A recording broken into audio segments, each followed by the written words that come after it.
আমার প্রিয় সহকর্মী বিশিষ্ট ছড়াকার অধ্যাপক গোফরানুদ্দিন টিটু আমার জন্মদিন উপলক্ষে একটি ছড়া লিখেছে, যেটা আমি আপনাদের পড়ে শোনাবো। শুভ জন্মদিন প্রিয় ববি। গোফরানুদ্দিন টিটু। ম্যাডাম গীতা রানী, তোমায় বলবো না তো আমি, আমার কাছে তুমিই সেরা, সবার চেয়ে দামি। অভূত ভয় যোদ্ধা তুমি, সৎ সাহসী নারী, ভালোই লেখো কাব্য কথা, যাও নিজেকে ছাড়ি।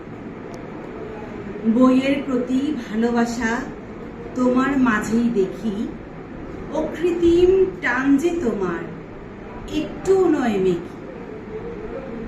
প্রতি বছর অগাস্ট এলে আমরা সবাই মিলি, দেখি তোমার ঋণী ঝিনি ছন্দ ঝিলিমিলি।